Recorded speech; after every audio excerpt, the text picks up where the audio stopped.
हिंदू धर्म में एकादश तिथि जगत के पालनहार भगवान विष्णु को समर्पित है। हर महीने में एकादशी तिथि दो होती है, एक कृष्ण पक्ष में और दूसरी शुक्ल पक्ष में। इस बार फाल्गुन माह में एकादशी तिथि 6 मार्च 2024 दिन बुधवार को है। इस एकादशी तिथि को विजया एकादशी के नाम से जाना जाता है। इस अवसर पर भगवान विष्णु और माँ लक्ष्मी की पूजा अर्चना की जाती है। साथ ही व्रत भी किया जाता है। धार्मिक मान्यता है कि विजया एकादशी को भगवान विष्णु की पूजा करने से ईश्वर का आशीर्वाद प्राप्त होता है। साथ ही घर में सुख समृद्धि आती है। आइए जानते हैं विजया एकादशी का शुभ मुहूर्त और पूजा विधि।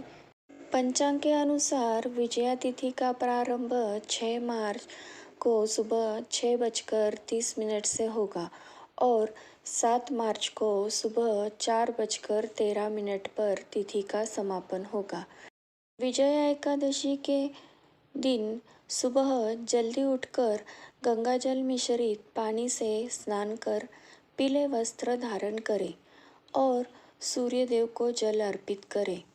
चौकी पर पीला या लाल कपड़ा बिछाकर भगवान विष्णु की मूर्ति स्थापित करें। इसके पश्चात उन्हें पीले रंग का फल, फूल आदि विशेष चीज़ें अर्पित करें। दीपक जलाकर आरती करें और विष्णु चालीसा का पाठ करें।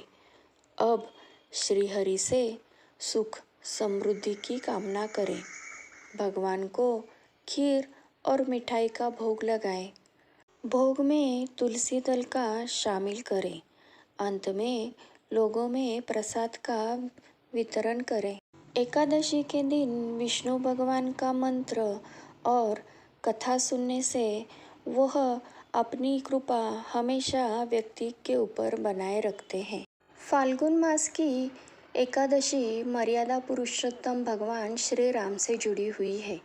इस व्रत के प्रभाव से मनुष्य को हर क्षेत्र में विजय प्राप्त होती है। इस वर्ष 6 मार्च 2024 को विजया एकादशी पड़ रही है। विजया एकादशी के कथा के अनुसार त्रेता युग में मर्यादा पुरुषोत्तम श्री रामचंद्र जी को 14 वर्ष का वनवास हो गया था। तब वे श्री लक्ष्मण तथा सीता जी के साथ पंचवटी में निवास करने लगे। वहाँ पर दुष्ट रावण ने सीता जी का हरण कर लिया। तब इस समाचार से श्री रामचंद्र और लक्ष्मण जी अत्यंत व्याकुल हुए और सीता जी के खोज में चल दिए। घूमते घूमते जब वे मरणासन जटायु के पास पहुँचे तो जटायु ने उन्हें सीता जी का वृत्तांत सुनाकर स्वर्गलोक में चले गए। कुछ आगे जाकर उनकी सुग्रीव से मित्रता हुई और बाली का वध किया।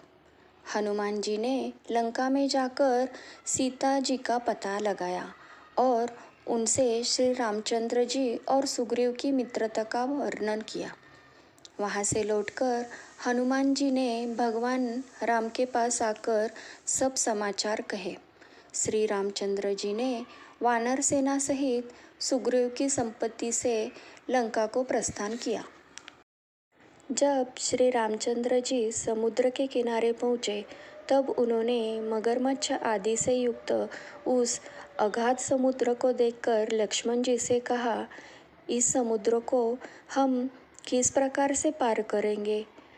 श्री लक्ष्मण ने कहा, हे पुराण पुरुषोत्तम, आप आदि पुरुष हैं। यहाँ से आधा योजन दूर पर कुमारी द्वीप पर वकदालभ्य नाम मुनि रहते हैं।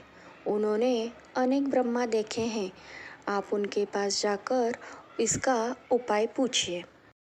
लक्ष्मण जी के इस प्रकार के वचन सुनकर श्री रामचंद्र जी वकदालभ्य ऋषि के पास पहुँच गए और उनको प्रणाम करके बैठ गए। मुनि ने तभी उनको मनुष्य रूप धारण किए हुए पुराण पुरुषोत्तम समझकर उनसे पूछा कि हे राम, आपका आना कैसे हुआ? श्री रामचंद्र जी कहने लगे, हे ऋषि, मैं अपनी सेना सहित यहाँ आया हूँ और राक्षसों को जीतने के लिए लंका जा रहा हूँ। आप कृपा करके समुद्र पार करने का कोई उपाय बतलाएं। मैं इसी कारण आपके पास आया हूँ। वकदालभ्य ऋषि बोले कि हे राम, फाल्गुन मास के कृष्ण पक्ष की एकादशी का उत्तम व्रत करने से निश्चय ही आपकी विजय होगी। साथ ही आप समुद्र भी पार कर लेंगे। हे राम, यदि आप इस व्रत को सेनापतियों के सहित करेंगे तो आपकी विजय अवश्य होगी। अंततः हे राजन, जो कोई मनुष्य विधिपूर्वक इस व्रत को करेगा, दोनों लोक में उसकी अवश्य विजय होगी। श्री ब्रह्मा जी ने नारद जी से कहा था कि हे पुत्र, जो कोई इस व्रत के महात्मा को पढ़ता है या सुनता है, उसको वाजपेयी यज्ञ का फल प्राप्त होता है। इस तरह रामचंद्र जी ने ऋषि के कथानुसार इस व्रत को किया और इसके प्रभाव से दैत्यों पर विजय पाई। आप लोगों को यह जानकारी कैसी लगी, ये कमेंट करके ज़रूर बताइएगा और अपने प्रियजनों में शेयर करना मत भूलिए। धन्यवाद।